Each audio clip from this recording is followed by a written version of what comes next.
둘째야, 이번 환갑은 크게 할 거란다. 너만 믿는다. 시어머니 정말 순 여사의 폭탄 선언에 서연은 설거지를 하던 손을 멈췄어요. 서연의 가슴 속엔 싸늘한 불길이 일렁이기 시작했죠. 거실 소파에 거만하게 앉아 리모컨을 만지작거리는 시어머니의 뒷모습이 오늘따라 무겁게 느껴졌어요. 크게요? 어머님, 어느 정도로 크게 하시려고요? 동네 사람들 싹 다 불러야지. 이 시골 바닥에서 내 체면이 있지 않니? 대충 넘길 생각은 마라. 시어머니는 텔레비전에 눈을 고정한 채 아주 당연하다는 듯이 내뱉었어요. 서연은 젖은 손을 앞치마에 대충 닦으며 거실로 다가와 조심스럽게 물었죠. 그러니까 대략 몇 분 정도 오실 거라고 예상하시는 거예요? 글쎄다. 앞집 만드기네부터 저기 밑에 동네 경로당 식구들까지 합치면 한 60명, 70명은 좋게 되겠지? 네, 70명이요? 서연의 목소리가 자신도 모르게 높아졌어요. 70명이라니요. 일반 음식점 한 층을 통째로 빌려야 하는 인원이었거든요. 그래. 동네 반장님들이랑 부녀회 분들도 섭섭지 않게 와야 하고 내 옛날 초등학교 친구들도 연락해놨어. 다들 오겠다더라고. 어머님 70명이면 집에서 하시기엔 너무 무리예요. 요즘은 다들 식당 빌려서 하잖아요. 집에서 하실 거면 전문 업체 부르는 게 몸도 편하고 얼마나 좋아요. 그보단 식당에서 하시는 게 낫지 않을까요? 서연의 조심스러운 제안에 시어머니는 손사래를 치며 버럭 화를 냈어요. 식당? 야, 며느리야. 식당에서 하면 돈이 얼마나 깨지는지 네가 알기나 하니? 요즘 물가가 장난 아닌데 그 생돈을 왜 남의 주머니에 넣어줘? 우리 집 마당이 얼마나 넓은데 뭐하러 밖으로 나가니? 마당이 넓긴 하지만 그 인원을 어떻게 다 수용하시려고요? 걱정 마라. 마당에 멍석 깔고 테이블 몇 개 놓으면 충분해. 요즘 세상 좋아져서 천막도 며칠 빌려주는 데가 있단다. 우리 집 마당에 천막 딱 치고 하면 잔치 분위기 나고 얼마나 좋겠니? 시어머니의 계획은 이미 머릿속에서 완성이 된 모양이었어요. 서연은 앞치마 끈을 꽉 쥐며 본질적인 문제를 물었죠. 어머님, 장소는 그렇다 쳐요. 그럼 그 많은 인원이 드실 음식 준비는 대체 어떻게 하실 건데요? 음식? 아니, 우리 집에 며느리 있잖니? 그야 당연히 네가 해야지. 제가요? 저 혼자 70명분의 음식을 다 하라고요? 서연은 귀를 의심했어요. 시어머니는 태연하게 사과를 한 입 베어 물며 대답했죠. 그럼 누가 하니? 네 손윗동서 큰 며느리는 미국에서 애들 키우느라 못 오는데 이럴 때 둘째가 맏며느리 노릇 좀 하는 거지. 하루에 다 하려고 하지 말고 며칠 나눠 준비하면 금방 한다. 연차인가? 회사에 그런 거 있잖니. 이번에 그거 써라. 서연은 눈앞이 아찔해졌어요. 1인분 음식도 퇴근하고 겨우 차려내는 직장인에게 70명분의 잔치상을 차리라는 건 고문이나 다름없었죠. 어머님, 70명 음식을 어떻게 혼자서 다 해요? 전 잔치 음식 같은 거 해본 적도 없어요. 이건 물리적으로 불가능한 일이에요. 혼자가 왜 혼자니? 네 남편 민수도 있는데. 걔가 옆에서 마늘도 까주고 심부름도 해주면 금방이지. 민수 씨는 아침 일찍 나가서 밤늦게 퇴근하는 회사원이잖아요. 퇴근하고 좀 도와주면 되지. 주말에도 쉬니까 시간 많잖아. 아니면 하루 도와줄 사람 구하면 되지. 방법이야 찾아보면 되는 거지. 그걸 일일이 내가 알려줘야 하니? 시어머니는 짜증스럽다는 듯 리모컨으로 채널을 획획 돌려버렸어요. 서연은 깊게 숨을 들이마시며 마지막 희망을 걸고 물었죠. 어머님, 그럼 잔치까지 준비 기간은 얼마나 주실 거예요? 2주 남았다. 2주요? 그걸 지금 말씀하시면 어떡해요? 2주면 충분하지. 뭐가 그렇게 호들갑이니? 시장 가서 미리 장 보고 몇 일 전부터 지지고 볶으면 충분해. 전혀 충분하지 않아요. 70명 장 보는 것부터 재료 손질까지 직장 다니면서 그게 어떻게 가능해요? 결국 서연의 목소리가 거실을 울렸어요. 시어머니는 그제야 텔레비전에서 눈을 떼고 서연을 빤히 바라봤죠. 며느리, 너 지금 나한테 대드니? 목소리 왜 이렇게 높여? 시어머니 환갑 챙겨주는 게 그렇게 아까워? 이럴 때 휴가 좀 쓰면 되는 거 아니냐? 아까운 게 아니라 말이 안 되는 상황이잖아요. 이건 상식적으로 안 되는 거예요. 뭐가 상식이 없어? 옛날에는 동네 사람들 100명 넘게 와도 집에서 국수 삶고 다 했어. 요즘 젊은 애들은 조금만 힘들면 못한다고 난리니 정말. 어머님, 옛날이랑 지금은 시대가 달라요. 저도 회사 다니는 사람인데 어떻게 저 혼자 이걸 다 감당해요? 다르긴 뭐가 달라. 입으로 들어가는 음식 만드는 건 예나 지금이나 똑같은 거지. 그리고 외주 음식 같은 거 부를 생각 마라. 낭비도 그런 낭비가 없어. 집에서 하는 게 훨씬 싸고 정성 가득하지. 시어머니는 완강했어요.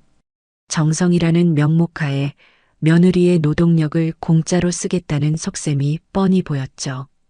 서연은 주먹을 꽉 쥐고 부들부들 떨었어요. 외주도 안 된다. 식당도 안 된다. 그럼 제가 모든 걸 다 떠안아야 한다는 건데 이게 공평하다고 생각하세요? 며느리가 안 하면 누가 하냐고 내가 몇 번을 말하니. 내 환갑이잖아. 너희 시아버님 돌아가시고 나 홀로 고생해서 민수 키운 거 알면 내가 이러면 안 되지. 평생 한 번 있는 날이다. 시어머니는 급기야 옛날 고생담까지 꺼내며 서연을 압박했어요. 더 말해봐야 벽창호라는 걸 깨달은 서연은 부엌으로 들어가 싱크대에 기댔어요. 눈을 감으니 70명의 동네 사람들이 마당 가득 앉아 입을 벌리고 있는 환상이 보이는 것 같았죠. 더 있다가는 무슨 말이 더 나올까 싶어 부랴부랴 집으로 돌아갔어요. 저녁 8시 남편 민수가 퇴근해서 돌아왔어요. 다녀왔어. 아, 오늘 회사에서 일이 좀 많았네. 왔어요? 서연은 영혼이 빠져나간 얼굴로 식탁을 차리고 있었어요. 민수는 손을 씻고 나오며 아무렇지 않게 물었죠. 오늘 우리 엄마랑 얘기 좀 했어? 환갑잔치 크게 하신다며? 크게요? 여보, 어머님이 70명 부른대요. 그것도 시골집 마당에서요. 서연은 밥그릇을 식탁에 쾅 내려놓으며 쏘아붙였어요. 민수는 움찔하며 자리에 앉았죠. 70명? 와, 엄마 발이 진짜 넓으시긴 하네. 동네 사람들 다 오시나 보다. 지금 그게 문제예요? 그 70명 먹을 음식을 저보고 다 하래요. 당신, 이게 제정신인 소리라고 생각해요? 에이, 서연아. 너무 예민하게 굴지 마. 큰형수님은 미국에 있어서 못 오시잖아. 그럼 집안 며느리가 너 하나인데 네가 해야지. 누가 하겠어? 민수는 반찬을 입에 넣으며 태연하게 대답했어요. 서연은 그 모습에 뒤통수를 엇맞은 기분이었죠. 당신도 그렇게 생각해요? 당신 눈에는 내가 70명분의 음식을 뚝딱 만들어내는 요술램프 거인으로 보여요? 내가 도와줄게. 퇴근하고 와서 심부름도 하고 주말에 같이 시장 가면 되지. 환갑인데 자식된 도리로 이 정도는 해드려야지. 민수의 무책임한 대답에 서연은 숟가락을 내려놓았어요. 남편조차 시어머니와 한통속이라는 사실이 확인되었어요. 가슴속에서 무언가 툭 끊어지는 소리가 들렸죠. 다음 날 아침 시어머니는 기다렸다는 듯 삐뚤빼뚤한 글씨가 적힌 메모지를 찍어 문자를 보내왔어요. 며느리 여기 있다. 내가 어젯밤에 고민해서 짠 메뉴야. 이것들 위주로 준비하면 된다. 메모지에는 잡채, 모듬전, 갈비찜, 수육, 각종 떡과 국, 나물까지 잔치 음식의 끝판왕들이 빽빽하게 적혀 있었어요. 이걸 70명분이나 준비하라고요? 70명 넘을 수도 있으니까 고기도 넉넉히 끊고 잡채도 한 다라이는 해야지. 음식 모자라서 동네 사람들 입에 오르내리면 내 체면이 뭐가 되겠니? 제대로 하려면 사람을 써야 해요. 이건 정말 말도 안 돼요. 말이 왜 안 돼? 내 환갑인데 며느리가 이 정도 정성도 못 보여줘? 그리고 장도 네가 봐 와야 한다. 음식할 사람이 재료를 직접 봐야 신선한 걸 고르지 않겠니? 남편에게 같이 장을 보러 가자고 애원했어요. 도와준다던 남편은 어디 갔는지 피곤하다며 짜증만 내더라고요. 여보, 70명분 장을 나 혼자 어떻게 봐. 짐이 얼마나 많을 텐데. 차 가지고 가서 트렁크에 실으면 되잖아. 정 힘들면 택배를 시키든가. 나 이번 주 토요일에 친구들이랑 낚시 가기로 했단 말이야. 서연은 더 이상 아무 말도 하지 않았어요. 분노를 넘어선 무력감이 온몸을 휘감았죠. 그날 밤 침대에 누운 서연은 어둠 속에서 시어머니가 준 메뉴판을 떠올렸어요. 잡채, 전, 갈비찜. 손가락을 하나씩 꼽을 때마다 심장이 조여오는 것 같았어요. 시골집 넓은 마당은 이제 축복의 장소가 아니라 서연을 짓누르는 감옥처럼 느껴졌죠. 부탁도 아니고 의논도 아닌 일방적인 노예 선고와 다름없는 시어머니 환갑잔치. 서연의 의사와는 상관없이 잔혹한 잔치의 막은 이미 올라가고 있었어요. 토요일 새벽 5시 창밖은 아직 칠흑 같은 어둠이 깔려 있었어요.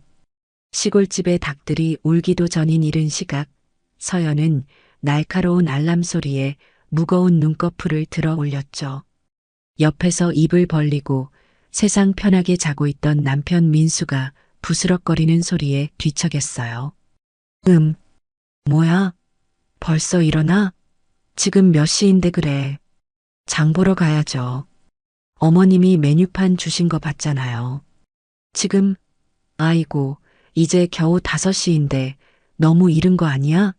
시장 문도 안 열었겠다. 민수는 이불을 머리 끝까지 뒤집었으며 짜증 섞인 목소리로 중얼거렸어요. 서연은 차가운 바닥에 발을 내디디며 단호하게 말했죠. 시장은 새벽이 제일 신선해요. 70명분 고기랑 채소 사려면 서둘러야 한다고요. 나도 꼭 가야 해? 나 오늘 약속도 있고 너무 피곤해. 당신 언제는 같이 가준다고 호언장담했잖아요. 나 혼자 그 짐을 다 어떻게 실으라고 그래요? 아, 그래도 5시는 선을 넘었지. 그럼 1~2시간만 더 자고 가면 안 될까?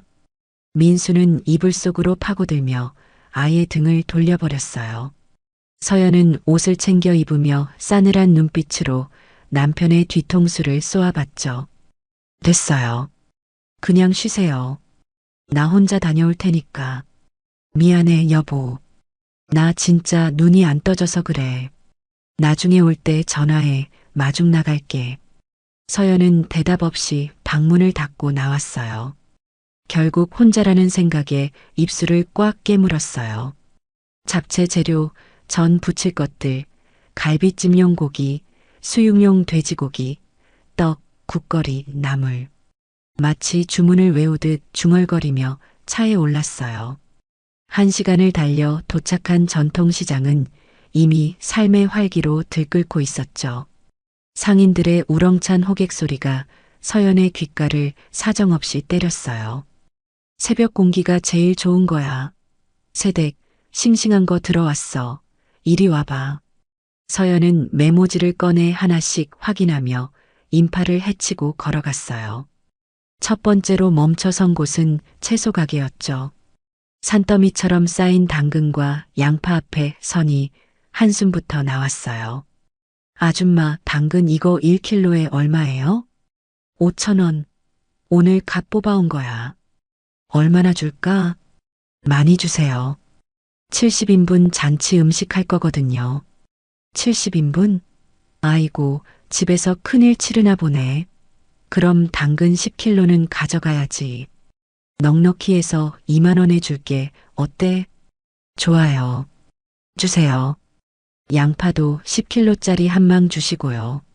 장바구니가 금세 묵직해졌어요. 팔을 타고 전해지는 무게감에 미간이 찌푸려졌죠.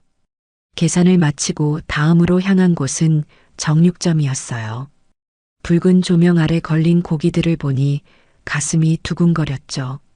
사장님, 갈비찜용 소갈비 좋은 걸로 있을까요? 70명 정도 먹을 건데. 70명? 어이구, 큰 잔치네. 그럼 뼈 무게 생각해서 최소 15kg는 있어야 해. 잠깐만 계산기 좀 두드려 보자. 사장은 능숙한 솜씨로 계산기를 두드리기 시작했어요.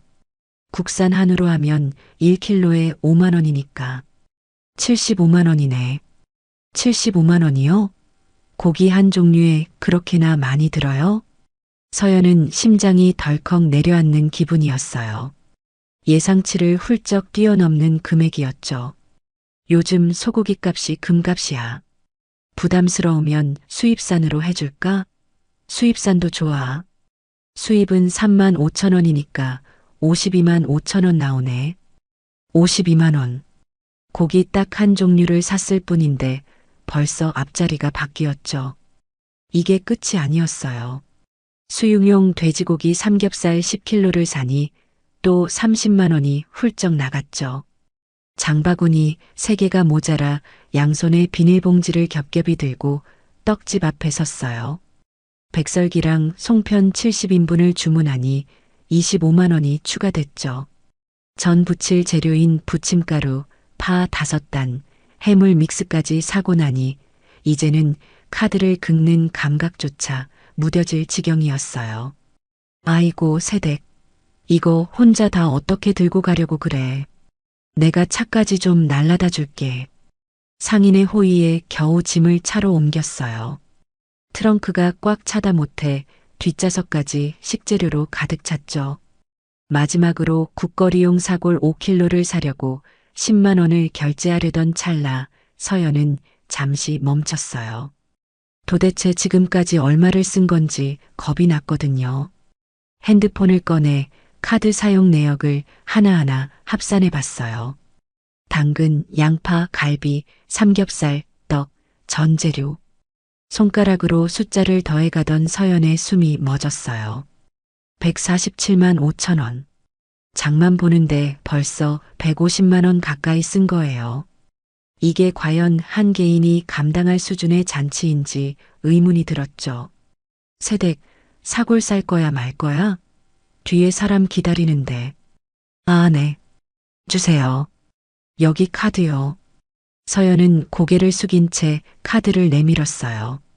장보기를 마치고 운전대를 잡은 서연의 팔은 이미 감각이 없었어요. 이 많은 짐을 시골집 마당에서 부엌까지 또 혼자 옮겨야 한다는 생각에 눈앞이 캄캄했죠. 장을 보고 도착하니 아침 8시. 마당 천막 아래서 민수는 부스스한 얼굴로 앉아 있었어요. 여보 왔어? 장 많이 봤네. 70인분인데 적겠어요?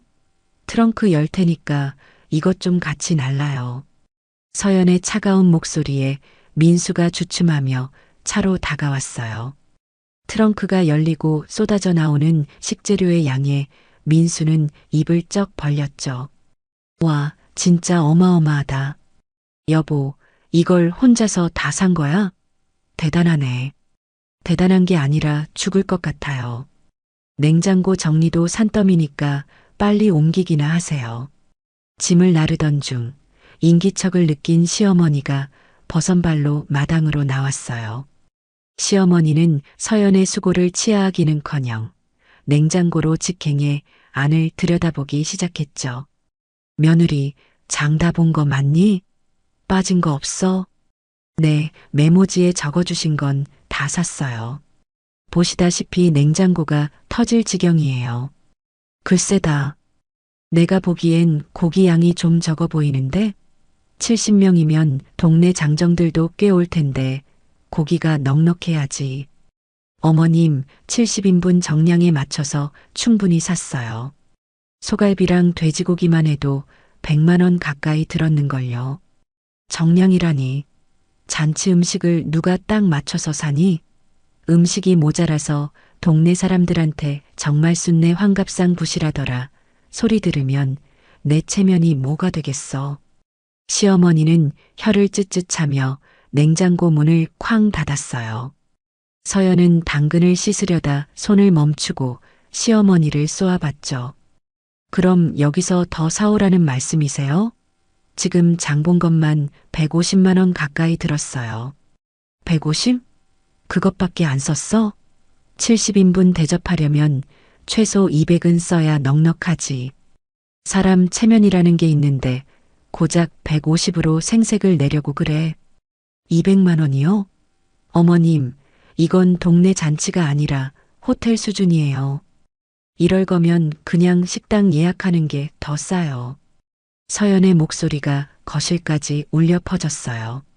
시어머니는 당연하다는 듯이 뒷짐을 지고 말했죠. 내 환갑이잖니. 평생에 한 번 있는 날인데 며느리가 그 정도도 못 해주니? 나중에 모자라면 네가 책임질 거야? 내가 경험이 많아서 아니까 잔말 말고 다음 주에 한 번 더 가서 고기랑 과일 좀 보충해 와라. 말을 마친 시어머니는 콧노래를 부르며 방으로 들어가 버렸어요. 서연은 분노로 몸이 부르르 떨렸죠. 그때 민수가 조심스럽게 다가와 서연의 어깨를 만졌어요. 여보, 엄마 말씀도 틀린 건 아니잖아. 시골 인심이 원래 넉넉한 걸 좋아하시니까. 좀 더 사오면 되지. 뭘 그렇게 화를 내. 당신도 어머님이랑 똑같네요. 70인분 재료를 나 혼자 새벽 시장 가서 이고 지고 왔는데 고맙다는 말은커녕 더 사오라고요? 당신 눈에는 내가 돈 찍어내는 기계로 보여요? 에이, 어차피 하는 거면 기분 좋게 하자. 내가 보너스 받으면 당신 다 줄게. 돈이 문제가 아니잖아. 이 음식을 누가 다 만드는데 그 정성이랑 노동은 내 몫이잖아. 서연은 앞치마를 바닥에 내팽개치고 방으로 들어갔어요. 침대에 걸터 앉아 핸드폰에 찍힌 카드 내역 147만 5천 원을 다시 봤죠. 눈물이 왈칵 쏟아질 것 같았지만 꾹 참았어요. 이건 부탁이 아니었어요. 메뉴는 통보됐고 수량은 체면이라는 이름으로 무한정 늘어났으며 그 과정에서 서연의 고단함은 철저히 무시당했어요. 환갑잔치는 아직 시작도 안 했는데 서연의 마음은 이미 시커멓게 타들어가고 있었어요. 다음 날 일요일 오후 시골집 마당에는 잔치 준비를 위한 천막이 그림자를 길게 들이우고 있었어요. 서연은 그늘 한 점 들지 않는 후끈한 부엌에서 산더미처럼 쌓인 식재료들과 씨름하고 있었죠. 그때 거실에서 시어머니 정말순 여사가 누군가와 전화통화를 하는 목소리가 렁렁하게 울려 퍼졌어요. 어머, 그래. 맞아, 맞아. 우리 미국에 있는 큰 며느리가 또 보냈더라고. 어쩜 그렇게 마음이 깊은지 몰라. 시어머니의 목소리는 한껏 들떠 있었어요. 자랑하고 싶어 안달이 난 기색이 역력했어요. 서연은 팔을 다듬던 손을 멈추고 자기도 모르게 귀를 기울였죠. 이번 달에만 자그마치 200만 원이야. 환율 좋을 때 보내야 내가 조금이라도 더 이득 본다고 때 맞춰서 딱 보냈지 뭐야. 달러로는 1,500불이라나?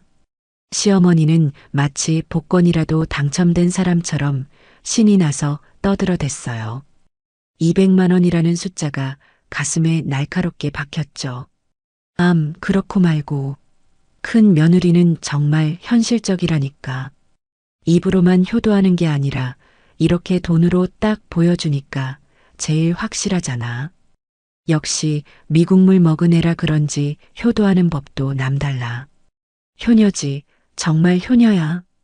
서연은 싱크대를 꽉 붙잡고 깊은 한숨을 내뱉었어요.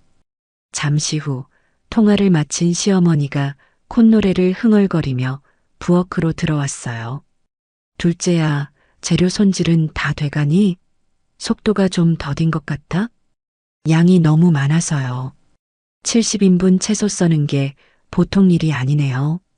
그래, 고생 좀 해라. 아, 참. 방금 큰 며느리한테 연락 왔는데 이번에도 200만 원 보냈단다. 환율 계산까지 해서 보낸 거 있지? 어쩜 애가 그렇게 영리하니? 시어머니는 자랑스럽게 핸드폰 송금 내역을 서연의 눈앞에 흔들며 환하게 웃었어요. 서연은 억지로 입꼬리를 올리며 짧게 대답했죠. 네, 그러시네요. 돈으로 효도하는 게 제일 확실해. 마음만 있다고 떠들어봤자 눈에 보이는 게 없으면 다 소용없는 짓 아니겠니? 냉장고에 빈자리 좀 있니? 맛있는 것 좀 사다 쟁여놔야겠다. 시어머니는 서연의 수고는 안중에도 없었어요. 큰 며느리가 보낸 돈으로 무엇을 할지만 고민하며 거실로 나갔어요. 서연은 당근을 써는 손이 부르르 떨렸죠. 돈이 제일 확실하다고? 그럼 새벽부터 시장 바닥 기어다니고 손마디가 붓도록 일하는 나는 대체 뭐지? 저녁 6시 온 가족이 식탁에 모였어요. 남편은 소파에서 뒹굴다 밥상 앞에 앉았어요. 시어머니는 밥을 뜨기도 전에 또 큰 며느리 이야기를 꺼냈죠. 오늘 큰 며느리한테 송금 확인 전화 왔다. 이번 달에도 200만 원 꼬박 채워 보냈더라고. 우와, 형수님 진짜 통 크시네요. 미국 생활도 녹록지 않을 텐데 대단하시네. 남편이 감탄하며 고기를 집어 먹자 시어머니는 신이 나서 맞장구를 쳤어요. 그러게 말이다. 환율 좋을 때 딱 맞춰 보내는 거 보면 머리가 비상해. 이게 진짜 효도지. 멀리 있어도 시어머니 생각하는 마음이 돈에서 다 느껴지잖니. 그럼 형수님, 이번 환갑 때는 한국 들어오시는 거예요? 아니, 못 온단다. 비행기표가 금값이기도 하고 애들 학교 문제도 있고 대신 환갑 선물로 돈을 넉넉히 보내주겠다고 약속했어. 아마 이번엔 300이나 400은 보내지 않겠니? 시어머니는 기대에 부푼 표정으로 숟가락을 휘둘렀어요. 서연은 밥을 한 입 떠먹었어요. 마치 모래알을 씹는 것처럼 깔깔해서 도저히 목구멍으로 넘어가지 않았어요. 수저를 내려놓는 서연의 소리가 유독 크게 들렸죠. 어머님, 저 배불러서 먼저 일어날게요. 아니, 국도 반이나 남았는데 벌써? 너 요새 입맛이 없니? 네, 속이 좀 안 좋네요. 먼저 들어갈게요. 서연은 자리에서 일어나 방으로 들어가 버렸어요. 잠시 후 눈치를 보던 남편이 슬금슬금 방으로 따라 들어왔죠. 여보, 왜 그래? 밥도 먹는 둥 마는 둥 하고. 어디 아파? 아픈 게 아니라 황당해서 그래요. 당신은 아까 어머님이 하시는 말씀 못 들었어요? 큰 형수님은 돈 보내니까 확실한 효녀고 나는 뭐예요? 서연이 몸을 획 돌려 민수를 쏘아붙였어요. 민수는 당황한 듯 뒷머리를 극적였죠. 아이, 너는 지금 몸으로 직접 도와주고 있잖아. 잔치 음식 70인분을 네가 다 준비하는데 그것도 당연히 효도지. 효도라고요? 어머님이 정말 그렇게 생각하시는 것 같아요? 형님은 돈 보내니까 효녀고 나는 당연히 해야 할 일을 하는 일꾼으로 보시는 거 당신만 몰라요? 서연의 목소리에 물기가 묻어나왔어요. 민수는 한숨을 내쉬며 서연의 어깨에 손을 올리려 했지만 서연은 거칠게 뿌리쳤죠. 엄마가 원래 표현이 좀 서툴러서 그래. 형수님은 멀리 있으니까 더 애틋하게 느껴지셔서 그러는 거지. 진심으로 너를 무시하는 건 아닐 거야. 진심이 아니라고요? 어머님이 제 귀로 똑똑히 들으라고 말씀하셨어요. 돈으로 효도하는 게 제일 확실하다고. 그럼 내가 장보고 재료 손질하고 땀 흘리는 건 아무 가치도 없는 짓이라는 거잖아요. 너무 예민하게 굴지 마, 서연아. 엄마가 고맙다고 하셨잖아. 언제요? 아까 부엌에서 고맙지라고 지나가듯 한마디 한 거요? 그건 고마운 사람한테 하는 말이 아니라 부려먹는 노비한테 던지는 말 같았어요. 민수는 이제 짜증이 났는지 목소리를 높였어요. 너 정말 왜 이래?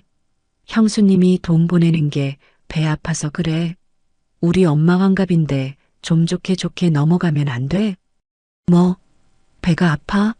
당신 정말 나한테 어떻게 그런 말을 해? 내가 지금 돈 때문에 이러는 것 같아? 내 노동과 정성이 무시당하는 게 비참해서 그러는 거잖아.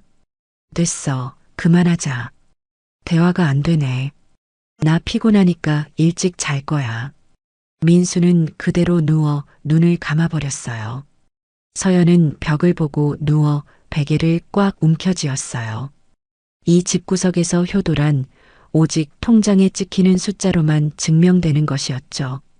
다음 날 아침 시어머니는 마당 평상에서 동네 친구를 만나 또 큰 며느리 자랑을 늘어놓았어요. 우리 큰 며느리가 글쎄 이번에도 통 크게 용돈을 보냈어. 환율 높을 때 보내는 센스 좀 보라니까. 역시 배운 애는 달라. 어머, 정말 순이 좋겠네. 아주 효부뒀어. 그럼 둘째 며느리는 뭐 해줬어? 둘째? 걔는 뭐, 이번에 음식 담당이지. 몸으로 때우는 거야. 그래도 음식 준비가 얼마나 고된데. 그것도 큰 효도지. 효도긴 한데 사실 돈만 못하잖아. 눈에 딱 보이는 숫자가 있어야 확실한 거지. 요즘 세상에 몸으로 하는 건 다 거기서 거기지 뭐. 시어머니는 비웃음 섞인 웃음을 터뜨렸어요. 그 소리는 열린 창문을 통해 부엌에 서 있던 서연의 귀에 날카롭게 꽂혔죠. 잠시 후 집에 들어온 시어머니는 서연을 재촉하기 시작했어요. 며느리, 재료 손질 다 끝냈니? 이제 시간 얼마 안 남았어. 빨리빨리 움직여야지. 아직 반 정도 남았어요. 양이 워낙 많아서 시간이 좀 걸리네요. 뭐, 반밖에 못했어? 아이고, 큰 며느리는 미국에서도 챙길 거 다 챙기는데 너는 왜 이렇게 꾸물거리니? 속도 좀 내라. 노동은 당연한 의무였어요. 서연은 기계처럼 당근을 썰기 시작했어요. 서연의 눈에서는 소리 없는 눈물이 툭툭 떨어졌죠. 이 집의 평가표는 명확했어요. 큰 며느리는 200만 원짜리 금메달, 서연은 숫자 0이 새겨진 무색무취의 존재. 서연은 차갑게 식어가는 가슴으로 당근을 썰며 이제 더 이상 자신을 이 잔치에 쏟아붓지 않기로 결심했죠. 그날 밤 11시 시골집의 밤은 고요했지만 서연의 마음속은 폭풍전야처럼 어지러웠어요. 서연은 딱딱한 침대에 누워 멍하니 천장을 바라보고 있었죠. 잠시 후 샤워를 마치고 가벼운 차림으로 들어온 민수가 침대 머리맡에 앉으며 물었어요. 여보, 아직 안 자고 뭐해? 눈이 말똥말똥하네. 그냥 잠이 안 와요. 머릿속이 복잡해서. 무슨 생각을 그렇게 해? 잔치 준비 때문에 그래. 내가 도와준다니까 그러네. 민수가 대수롭지 않게 웃으며 이불 안으로 들어왔어요. 서연은 몸을 돌려 민수를 똑바로 쳐다보며 갈라진 목소리로 입을 열었죠. 여보, 나 진짜 힘들어요. 이 환갑 준비 말이에요. 70명분의 음식을 나 혼자 다 감당하는 거, 이거 정말 한계예요. 아니, 왜 또 혼자라고 그래? 내가 옆에서 도와주고 있잖아. 나도 나름대로 신경 쓰고 있다고. 도와준다고요? 당신이 대체 뭘 도와줬는데요? 장 보러 갈 때 같이 가줬어요? 새벽 5시에 나 혼자 그 무거운 짐들 싣고 올 때 당신은 코 골며 자고 있었잖아요. 서연의 목소리에 날카로운 가시가 돋아나기 시작했어요. 민수는 핸드폰을 만지작거리며 슬쩍 시선을 피했죠. 그건 미안하다고 했잖아. 나도 주중에 야근하느라 피곤해서 그랬지. 사람이 좀 이해해줄 수도 있는 거 아니야? 피곤한 건 나도 마찬가지예요. 나도 똑같이 회사 다니고 주말에 부엌대기처럼 채소 다듬고 있는데 당신은 이해라는 말을 그렇게 쉽게 해요? 아, 진짜. 왜 자꾸 소리를 지르고 그래? 알았어. 미안해. 진정 좀 하라고. 진정이요? 당신은 지금 상황이 이해가 안 돼요? 시어머니 환갑이라고 며느리 한 명을 이렇게 갈아넣는 게 정상이라고 생각하냐고요.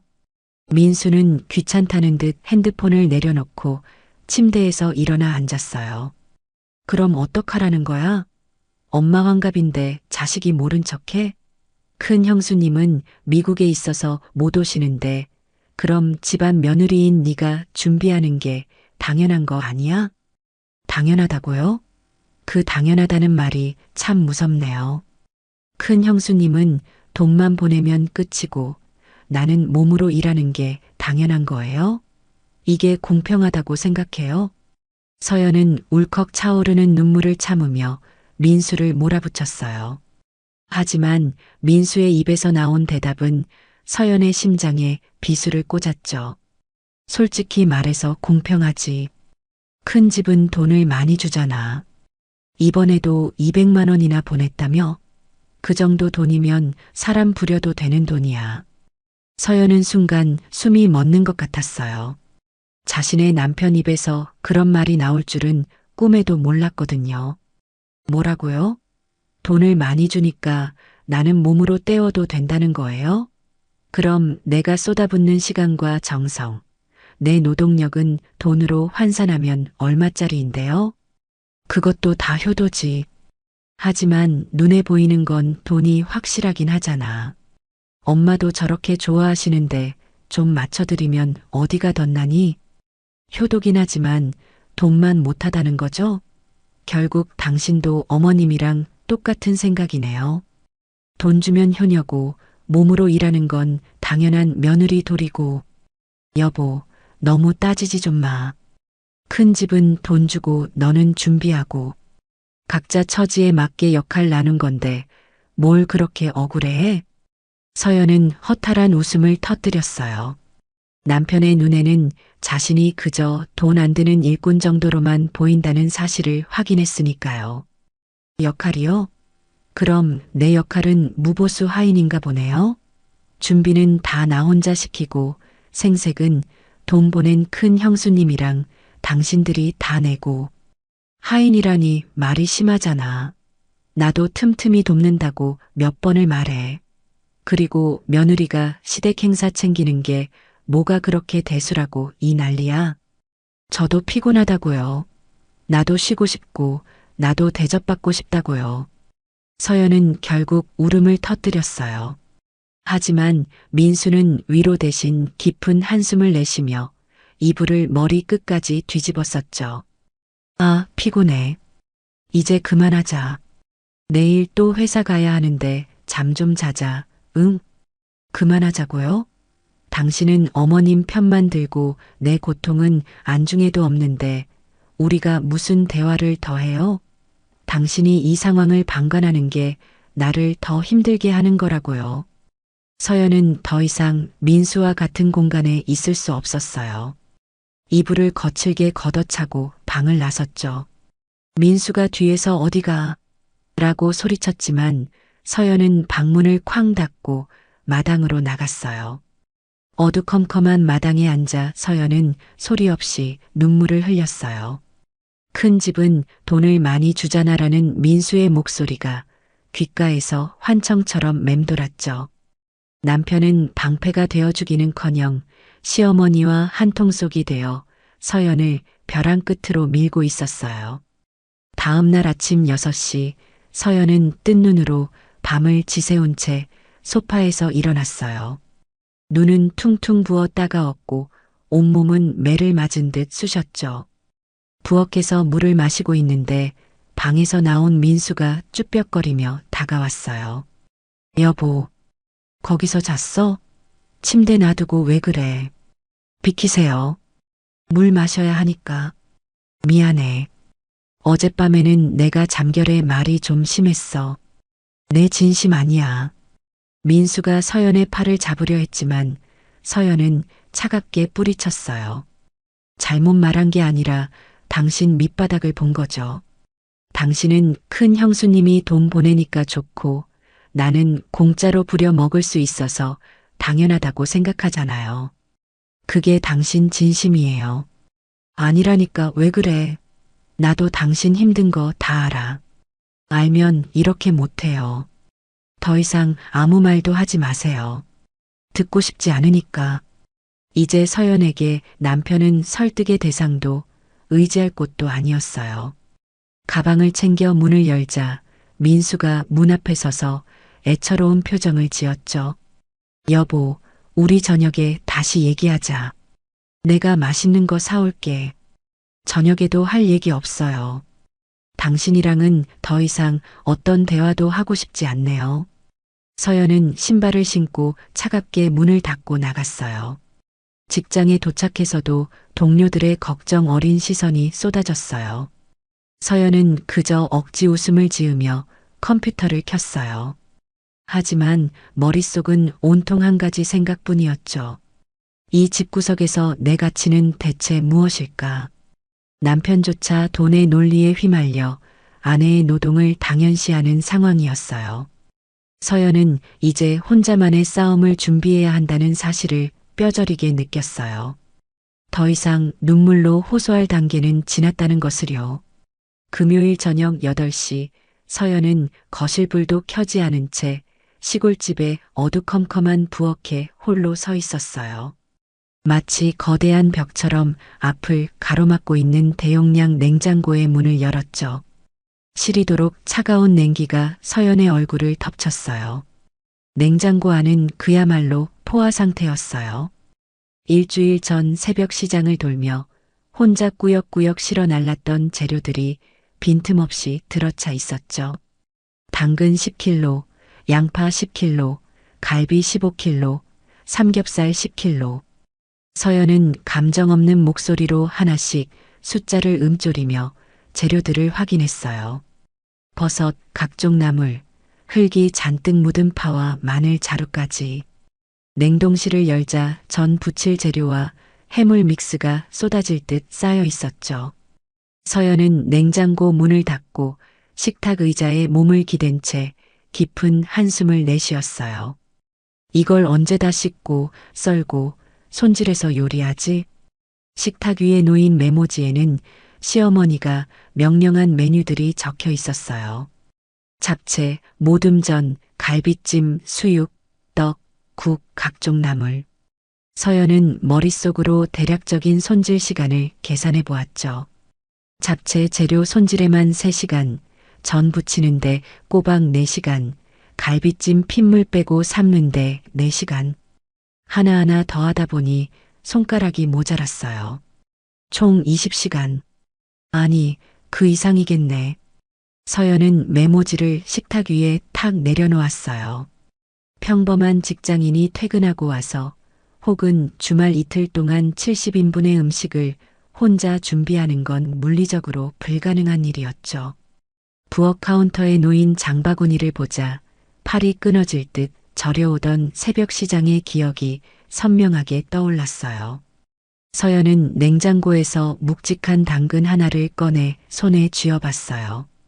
이걸 수천 번째 썰어야 잡채가 완성되겠죠. 이상하게도 손끝 하나 움직이고 싶지 않았어요. 마음 깊은 곳에서 근원적인 질문이 치밀어 올랐거든요. 왜 내가 이걸 해야 하지? 문득 작년 추석의 기억이 파노라마처럼 스쳐 지나갔어요. 서연은 그날도 새벽부터 허리 한번 못 펴고 마당 평상에 앉아 전 40장을 붙였죠. 기름 냄새에 머리가 지끈거릴 때쯤 시어머니가 다가와 던진 첫 마디는 고생했다는 말이 아니었어요. 둘째야, 전이 좀 두꺼운 것 같다? 이거보다 더 얇게 붙여야 사람이 먹지. 네, 어머님. 좀 더 신경 쓸게요. 서연은 아픈 손목을 주무르며 전을 더 얇게, 더 정성스럽게 붙였어요. 하지만 그날 저녁 시어머니는 친척들 앞에서 서연의 전은 입에도 올리지 않았죠. 대신 핸드폰을 흔들며 이렇게 말했어요. 우리 큰 며느리는 정말 현실적이야.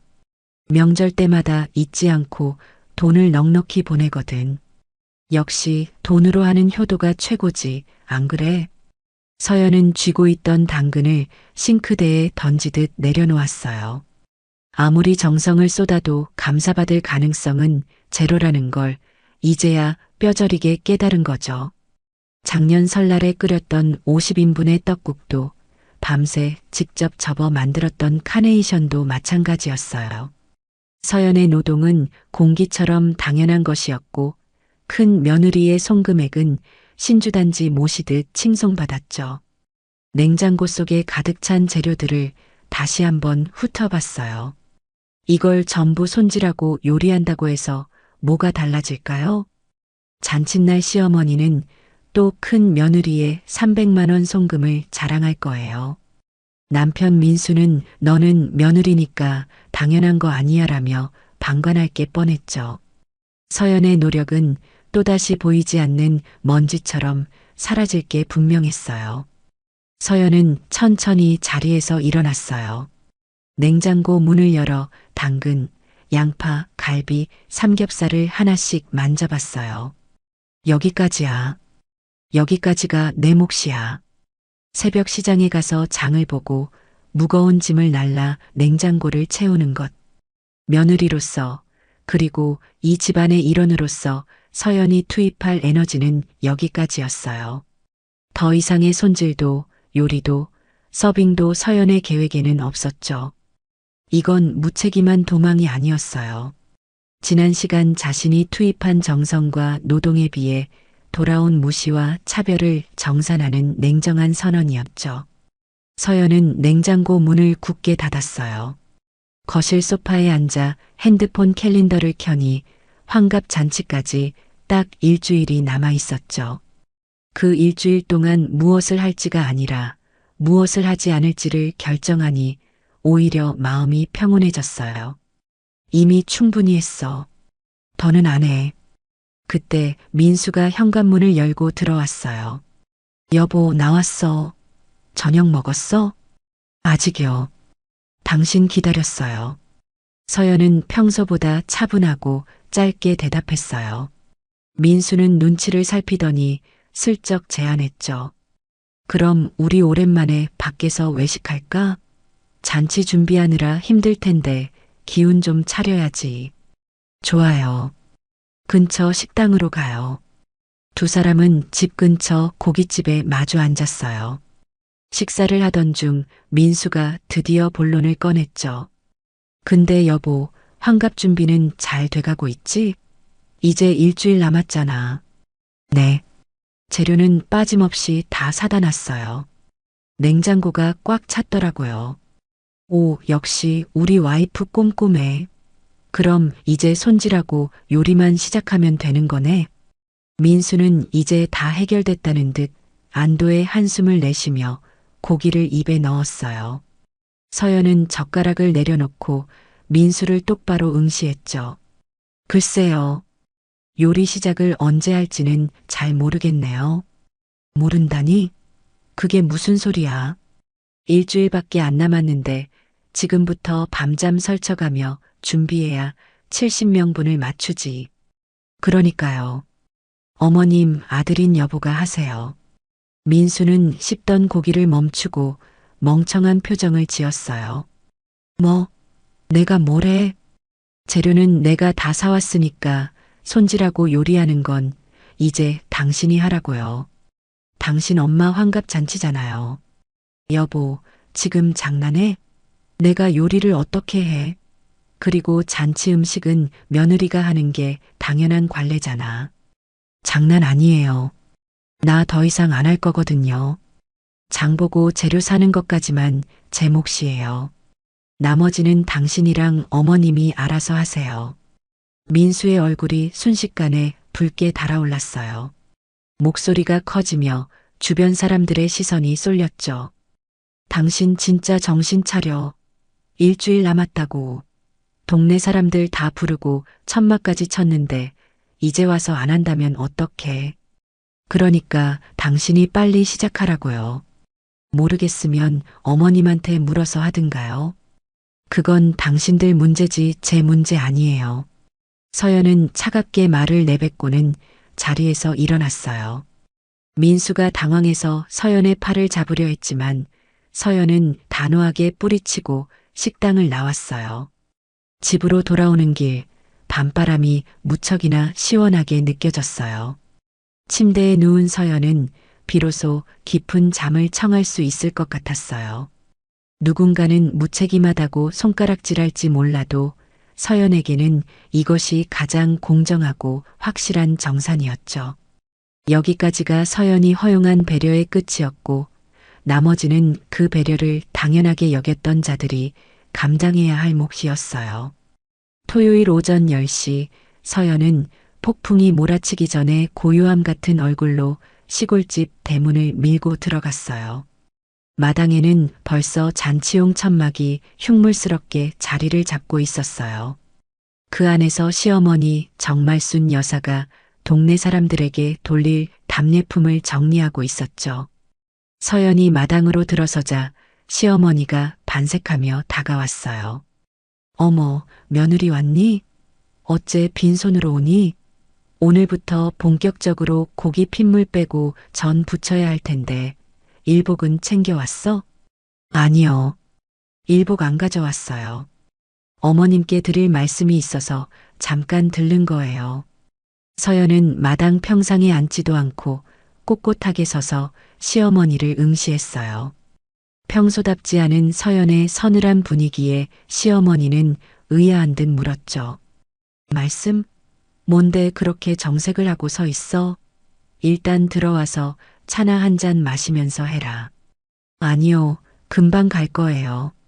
환갑 잔치 음식 말이에요. 제가 시장 봐서 냉장고에 다 채워 넣은 거 확인하셨죠? 그럼 확인했지. 아주 꽉꽉 들어찼더라. 고생했다, 얘.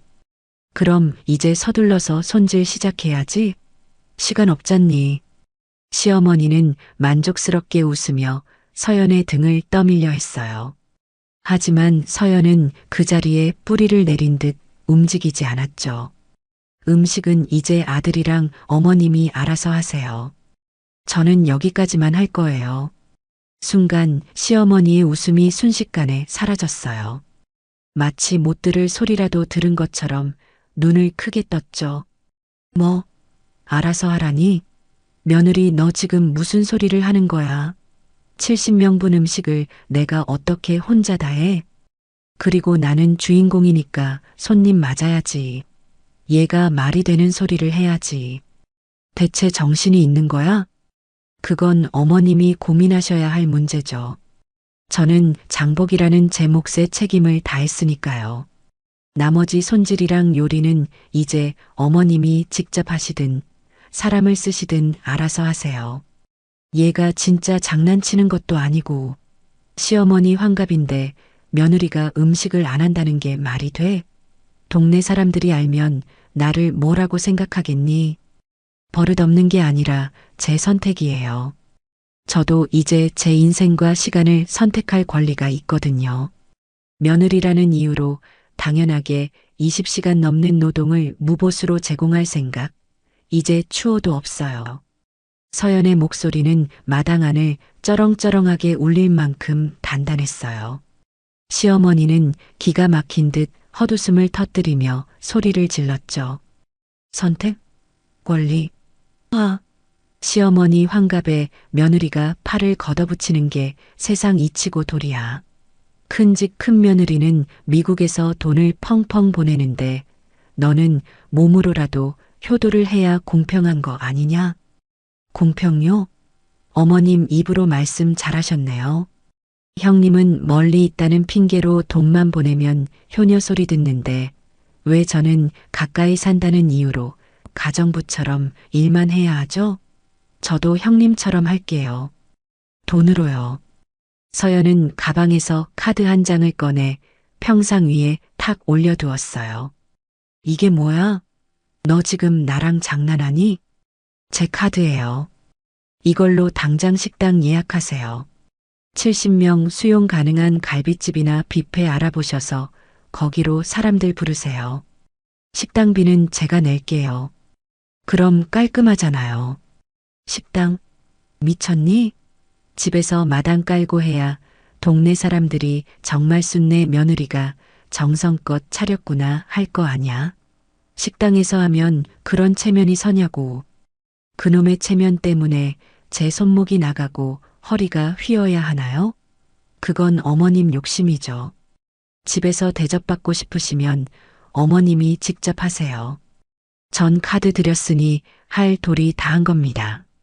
시어머니는 발을 동동 구르며 서연의 앞을 가로막았어요. 얼굴이 험악하게 일그러지며 독설이 쏟아졌죠. 이 독한 것, 돈만 보내면 다인 줄 알아? 큰 며느리는 너랑 근본부터 달라. 걔는 돈을 200, 300씩 보내니까 내가 대접해 주는 거고 너는 그 정도 능력도 없으면서 어디서 감히 큰 며느리 흉내를 내? 서연은 숨이 잠시 멎는 것 같았지만 이내 차갑게 미소 지었어요. 결국 시어머니의 본심이 적나라하게 드러난 순간이었죠. 결국 그거였네요. 어머님한테 효도는 오직 돈이었네요. 큰 형님은 돈을 많이 주니까 귀한 며느리고 저는 적게 주니까 몸으로 때워야 하는 천한 일꾼이었던 거예요. 그쵸? 내가 언제 그렇게까지 말했어. 방금 하셨잖아요. 이제 확실히 알았어요. 이 집에서 며느리의 가치는 통장에 찍히는 숫자로만 결정된다는 거요. 그럼 더더욱 제가 직접 요리할 이유가 없네요. 저도 숫자만큼만 할게요. 서연은 미련 없이 가방을 챙겨 들었어요. 시어머니가 서연의 팔을 거칠게 잡으려 했어요. 서연은 서슬 퍼런 눈빛으로 손을 쳐냈죠. 손 떼세요. 더 이상 좋게 말씀 못 드려요. 냉장고에 있는 재료값만 147만 원이에요. 제 생돈 150만 원 들여서 장 받아 드렸으면 며느리로서 할 수 있는 최고의 성의는 다 보인 겁니다. 147만 원? 재료만 그렇게 많이 들었어? 소고기부터 돼지고기, 떡까지 최고급으로 사다 놨으니까 그거 아까우시면 지금부터라도 직접 요리하세요. 아니면 다 썩혀서 버리시든가요. 전 이제 갑니다. 서연은 뒤도 돌아보지 않고 대문을 향해 걸어갔어요. 드리고 오려고 했던 카드도 다시 챙겨서요. 등 뒤에서 시어머니가 소리쳤어요. 아, 서연아, 너 당장 안 돌아와? 너 이러고도 무사할 줄 알아. 차에 올라타자마자 핸드폰이 미친 듯이 울려댔어요. 남편 민수에게서 온 부재중 전화가 벌써 10통이 넘어 있었어요. 문자 메시지도 가관이었죠. 여보, 지금 엄마한테 전화 왔는데 너 뭐 하는 짓이야? 환갑 음식 안 한다는 게 무슨 소리야? 당장 다시 가서 사과드려. 서연은 쉬호흡을 크게 한 번 하고 답장을 보냈어요. 음식 안 해요. 재료 다 사다 놨으니 당신이 가서 하든 어머님이 하시든 알아서 하세요. 난 이제 내 할 일 끝냈어요. 문자를 보내자마자 민수에게서 전화가 걸려왔어요. 서연은 망설임 없이 전화를 받아 차갑게 말했죠. 여보, 지금 무슨 짓이야? 엄마 울고불고 난리 나셨잖아. 동네 사람들 다 초대했는데 이제 와서 배째라면 어떡해. 짓이 아니라 정당한 거절이에요. 당신이 그랬죠? 각자 처지에 맞게 역할 나눈 거라고. 내 역할은 장보기까지예요. 요리는 당신들의 역할이니까 알아서 하세요. 우리가 요리를 어떻게 해? 나 그런 거 할 줄 모르는 거 알잖아. 모르겠으면 지금부터 배우세요. 일주일이나 남았는데 충분하겠네요. 아니면 어머님이 그렇게 좋아하시는 큰 형님한테 전화해서 요리 비법이라도 물어보든가요. 전 끊을게요. 서연은 전화를 끊고 핸드폰을 조수석으로 던져버렸어요. 시동을 걸고 마을길을 빠져나가는 서연의 입가에는 처음으로 홀가분한 미소가 번졌어요. 싸움도 눈물도 필요 없었어요. 그저 자신의 책임을 명확히 선 긋고 내려놓았을 뿐이었어요. 지옥 같던 판이 순식간에 뒤집혔죠. 이제 남은 일주일 동안 지옥을 맛볼 사람은 서연이 아니었죠. 아내의 노동을 당연하게 여겼던 남편과 돈의 논리로 며느리를 차별했던 시어머니였어요. 서연은 탁 트인 도로를 달리며 비로소 자신의 진짜 잔치를 시작할 준비가 되었어요. 시댁 마당에 그 칙칙한 천막을 뒤로하고 집에 도착한 서연은 소파에 깊숙이 몸을 묻었어요. 가슴을 짓누르던 돌덩이가 사라진 자리에는 기분 좋은 해방감이 차올랐죠. 서연은 핸드폰을 꺼내 가장 먼저 친정 엄마에게 전화를 걸었어요. 여보세요? 엄마, 나야. 어머, 우리 딸. 웬일이니 이 시간에? 목소리가 왜 이렇게 들떠 있어? 무슨 좋은 일이라도 있니? 아니, 그냥 엄마 목소리 듣고 싶어서 전화했지. 아빠는 뭐 하셔? 아빠? 거실에서 만복의 숫자 채운다고 제자리 걸음하고 계시지 뭐. 근데 딸, 너 요새 시어머니 환갑 준비하느라 바쁘다며? 몸은 괜찮은 거니? 엄마의 걱정 어린 목소리에 서연은 눈시울이 붉어졌어요. 남의 집 잔치를 위해 자신의 딸이 얼마나 고생할지 가장 먼저 걱정해 주는 건 역시 엄마뿐이었죠. 엄마, 나 이번에 시댁 잔치 음식 안 하기로 했어. 어머님이 70명분을 나 혼자 집 마당에서 다 차리라고 하셔서 그냥 못하겠다고 말씀드리고 나왔어. 뭐? 70명분을 혼자서? 아이고 세상에. 잘했다, 잘했어. 당연히 안 해야지. 우리 딸 골병 드는 꼴을 내가 어떻게 보니. 정말 잘했다, 우리 딸. 엄마의 지지 섞인 목소리에 서연의 얼굴에 환한 미소가 번졌어요. 서연은 노트북을 켜며 들뜬 목소리로 말을 이었죠. 그래서 말인데 엄마, 우리 이번에 다 같이 여행 가자. 엄마가 노래를 부르던 하와이 어때? 하와이? 아니, 그 비싼 데를 갑자기 어떻게 가? 너 시댁 눈치 보여서 괜찮겠니? 눈치는 무슨. 시댁 잔치 재료비로 150만 원 썼는데 정작 내 부모님한테는 해드린 게 없더라고요. 그 정성과 돈, 이제 엄마 아빠한테 쓸 거야. 아빠 좀 바꿔줘 봐요. 잠시 후 묵직한 아빠의 목소리가 들려왔어요. 딸 나다. 하와이라니 정말 가는 거냐? 비행기 값이 만만치 않을 텐데. 아빠, 제가 이미 다 계산해 봤어요. 제가 시댁 환갑 음식 하느라 쓸 20시간을 시급으로 환산하고 재료비 더하면 그게 다 효도 비용이잖아요. 그 돈으로 우리 셋이 행복하게 여행 가는 게 100번 1000번 나아요. 제가 쏠 테니까 아빠는 여권만 챙기세요. 허허, 우리 딸이 다 컸네. 고맙다, 정말 고맙구나. 전화를 끄는 서연의 손가락은 거침없이 움직였어요. 인천에서 호놀룰루로 가는 왕복 항공권 3장을 선택했죠. 날짜는 바로 시어머니의 환갑 잔치가 열리는 그 주말을 포함한 일정이었어요. 항공권 250만 원, 와이키키 해변 앞 호텔 4박에 200만 원, 총 450만 원 결제 완료. 클릭 한 번에 거액이 결제됐지만 아깝다는 생각은 단 1초도 들지 않았어요.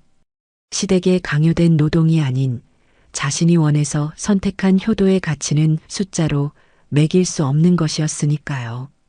저녁 8시 남편 민수가 얼굴이 불그락푸르락해진 채 집으로 들어왔어요. 여보, 너 지금 제정신이야? 엄마가 방금 나한테 전화해서 실신하기 일보 직전이라고 난리 치시잖아. 왔어요? 아, 하와이 짐 싸야 하는데 캐리어 어디 있더라? 서연은 일어나지도 않고 태연하게 대답했어요. 민수는 그 모습에 뒷목을 잡으며 소리를 질렀죠. 지금 하와이가 문제야? 엄마 환갑이 일주일 남았다고. 동네 사람들 다 초대하고 천막까지 쳤는데 며느리가 안 나타나면 엄마 체면이 뭐가 돼? 체면요? 그건 어머님이 챙기셔야 할 몫이죠. 전 이미 장까지 다 봐서 냉장고 채워드렸잖아요. 고기 핏물 빼고 전 부치는 건 당신이랑 어머님이 직접 하세요. 아, 손윗동서가 보낸 그 비싼 돈으로 사람을 사시든가요? 너 진짜 끝까지 이럴 거야? 남자가 무슨 요리를 해? 당신 엄마 일이잖아요. 그리고 나 친정 부모님이랑 하와이 가요. 비행기표랑 호텔 예약 다 끝냈으니까 나 찾지 마세요. 민수는 귀를 의심하는 듯 눈을 크게 떴어요. 뭐? 하와이? 이 시국에 네 부모님만 모시고 하와이를 간다고? 엄마 환갑날에? 시댁 잔치에 쏟을 정성. 이제 우리 부모님한테 쏟기로 했거든요. 350만 원 긁었어요. 큰 형님이 돈으로 효도하듯 저도 제 부모님께 돈이랑 시간으로 효도하는 거예요. 공평하죠? 공평? 아, 엄마 환갑은 평생 한 번이야. 어떻게 이럴 수가 있어. 우리 부모님 하와이 여행도 평생 한 번이에요. 당신은 당신 엄마 챙기세요. 난 내 부모 챙길 테니까. 각자 역할 분담 확실하죠? 서연은 옷장에서 수영복과 선글라스를 꺼내 침대 위에 펼쳐 놓았어요. 민수는 할 말을 잃은 듯 입만 벙긋거리며 서연을 쳐다봤죠. 여보, 제발. 이러지 말고 다시 생각해봐. 내가 빌게. 응? 음식만 좀 해줘. 빌지 마세요. 이미 늦었으니까. 당신이 시어머니 편들면서 큰 집은 돈 많이 주니까 당연하다고 했을 때 우리 사이의 배려는 끝난 거예요. 난 이제 참는 며느리 안 해요. 내가 선택한 효도만 할 거예요. 서연은 환하게 웃으며 화장품을 챙기기 시작했어요. 민수는 허탈한 듯 방바닥에 주저앉아 머리를 감싸쥐었죠. 그때 핸드폰 진동이 울렸어요. 엄마에게서 온 문자였어요. 딸, 고마워. 아빠가 벌써 선글라스 쓰고 거울 보신다. 사랑해, 우리 딸 최고야. 문자를 확인한 서연의 가슴이 따뜻한 온기로 가득 찼어요. 강요에 의해 억지로 쥐어짜내던 가짜 효도가 아니라 진심에서 우러나온 선택이 주는 행복이었죠. 시댁의 잔치가 파국으로 치닫든 말든 서연의 세상은 이미 하와이의 푸른 바다처럼 투명하고 아름답게 빛나고 있었어요. 효도의 방향이 시댁에서 친정으로, 참는 것에서 선택하는 것으로 완전히 뒤바뀐 순간이었죠. 서연은 생애 처음으로 가장 홀가분한 잠자리에 들 준비를 마쳤어요. 토요일 오전 10시 인천공항 출국장은 여행을 떠나는 사람들로 북적였어요. 서연은 양옆에 친정 부모님의 팔짱을 끼고 가벼운 발걸음으로 걸어갔죠. 시댁의 잔칫날이었지만 서연의 마음에는 단 손톱만큼의 가책도 없었어요. 엄마, 아빠, 잊은 물건 없죠? 환전한 거랑 상비약도 다 챙겼어요? 그래, 다 챙겼다. 그런데 딸아, 너 정말 괜찮겠니? 오늘 시어머니 환갑인데 며느리가 이렇게 여행을 가버려도 되는 건지. 엄마가 걱정스러운 듯 서연의 얼굴을 살폈어요. 서연은 엄마의 손을 꼭 잡으며 환하게 웃었죠. 걱정 마세요, 엄마. 제가 할 도리는 다 했으니까요. 냉장고 터지도록 장 받아드렸어요. 오늘은 오직 우리 가족만 생각해요. 그래, 우리 딸 장하다. 평생 남의 집 눈치만 보며 살 줄 알았더니 이렇게 속 시원하게 판을 짤 줄도 알고. 아빠가 서연의 어깨를 토닥였어요. 세 사람은 비행기에 올라탔고 이륙하는 비행기 창밖으로 한국의 풍경이 멀어지는 것을 보며 비로소 해방감을 만끽했죠. 같은 시각 시골집은 그야말로 아수라장이었어요. 마당 천막 아래 덩그러니 놓인 건 텅 빈 테이블 뿐이었어요. 시어머니 정말순 여사는 전화기를 붙잡고 비명을 지르듯 소리를 치고 있었죠. 여보세요? 거기 한정식 집이죠? 오늘 당일인데 70명 예약 가능해요? 제발 좀 부탁드려요. 손님, 오늘 토요일이라 예약이 꽉 찼습니다. 70명은 도저히 자리가 안 나요. 전화가 툭 끊기자 시어머니는 미칠 지경이었어요.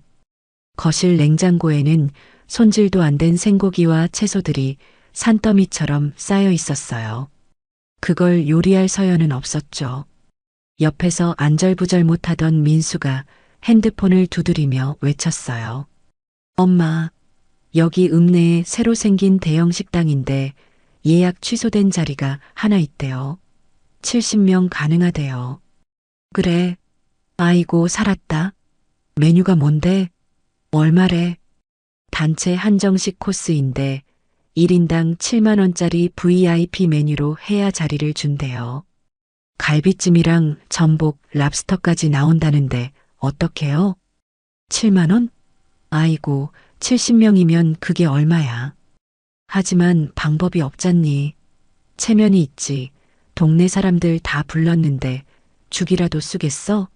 일단 예약해. 오후 5시 읍내의 번듯한 식당으로 손님들이 모여들기 시작했어요.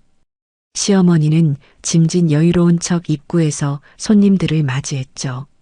어머, 정말 순씨. 집에서 한다더니 웬일로 이렇게 비싼 식당에서 해? 아유, 우리 며느리가 나 고생시킨다고 기어코 식당을 예약해주지 뭐야.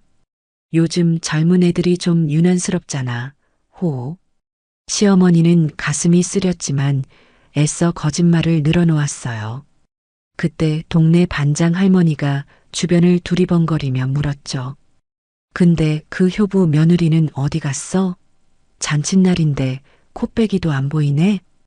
그게 며느리가 갑자기 친정 부모님이 병원에 입원을 하셔서요. 여긴 걱정 말고 가보라고 보냈어요. 시어머니의 말에 손님들이 뒤에서 수군거리기 시작했어요. 친정일? 시어머니 환갑인데 잔칫날에 자리를 비워?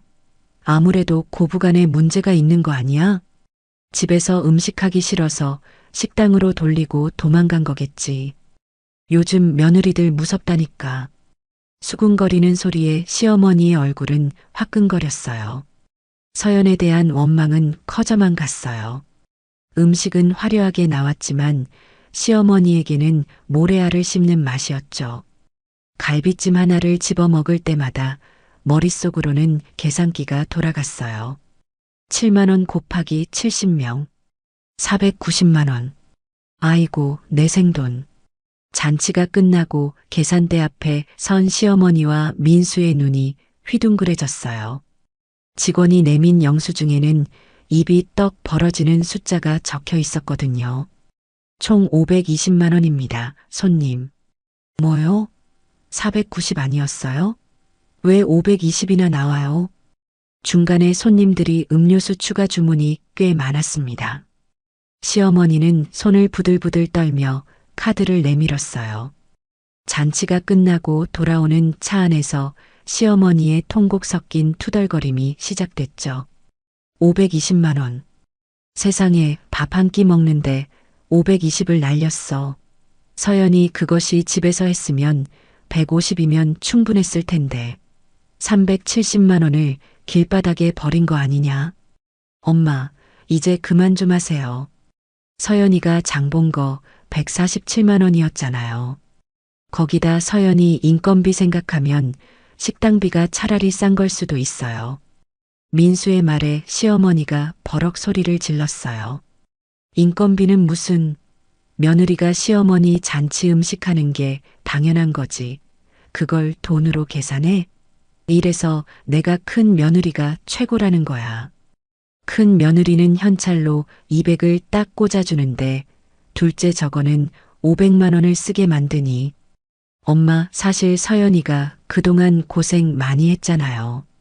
이번에도 장 다 봐놓고 냉장고 채워준 것만 해도 대단한 거예요.